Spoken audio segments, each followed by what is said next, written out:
Hello everyone, and welcome to another video from Gantrell's Hobby Hut. Today I'm going to be talking about something a little different. One of my many hobbies is board games, and I love to take the original board game and make models and stuff for the parts that come with it that are just cardboard and stuff like that. And one of the games that my son and I are playing right now is Mice and Mystics.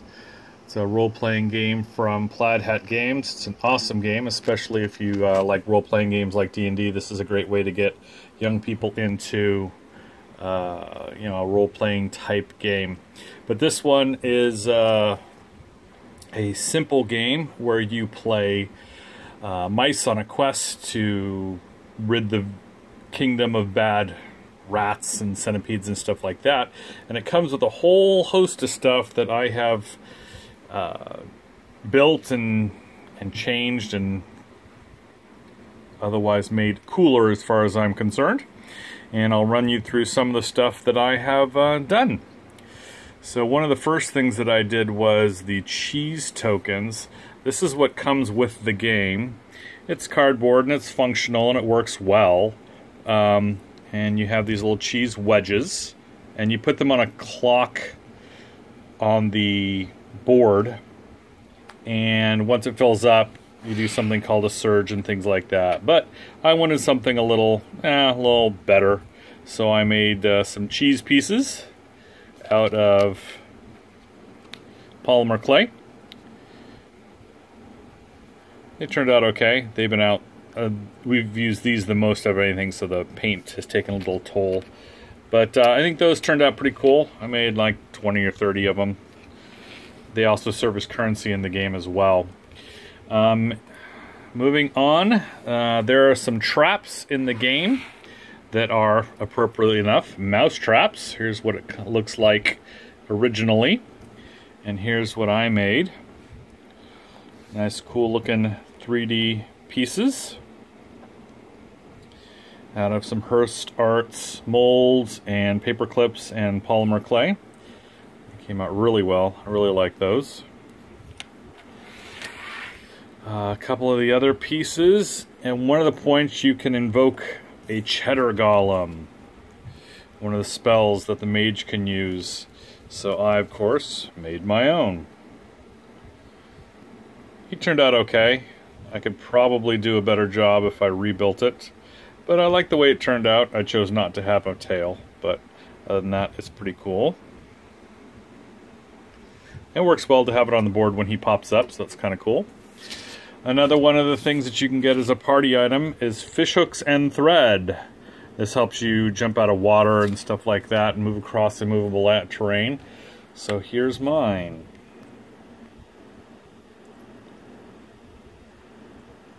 Again, like the way that turned out. Alright, so some of the things that you can use can be weapons as well. So you can grab grapes in the game. So there's the grape token. So my son made the grapes. They're pretty cool. He just painted them up, obviously. Put them on a base. And then later on you can find a fork. And that can become a party item. And you can use it if you have a tinkerer in the party, I believe. You can use it in conjunction with the grape to use it as a catapult. And once it's used as a catapult, the grape can be used as a missile weapon. So we had to make some of those as well. These were the only ones I'm not happy with.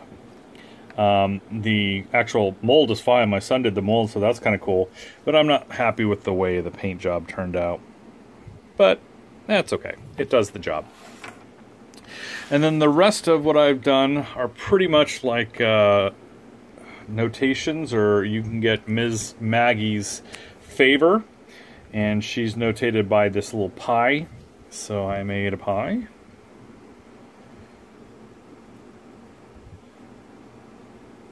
And pretty much all of this is made out of polymer clay or Super Sculpey that I just got at Michael's, the local hobby store.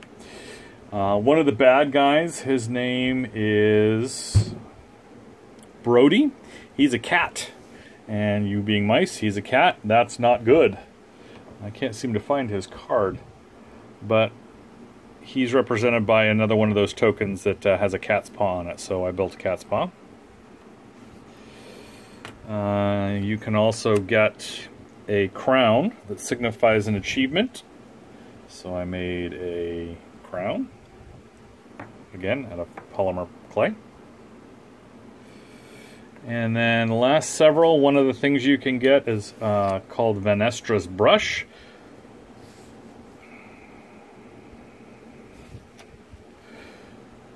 I like the way that turned out. That's actually the back of the fork that I cut off that was there. And then a dual thing that you can use is Brody's Claw, and then you can tinker it and it becomes the cat's claw horn. So here we have those two items. Just simple 3D representations. The last one is this little guy. His name is Meeps, and he's actually a spell effect. You can send him out, the mage can send him out, and he will buzz around an enemy, causing him to have one less die of damage. So I just modeled this little guy, and he turned out pretty well. I've got two forms for him because camera won't focus. Because there we go. There are larger monsters, and sometimes this base won't fit around the larger monsters, like the spider and the scorpion, or the carrion crawler. So there's another one we can just put nearby. So that's pretty much it. Just wanted to give you a quick rundown of what I've been doing since some of my other hobbies got put on hold. Thanks for watching, and keep an eye out for other Gantrell Hobby Huts videos. Thank you very much.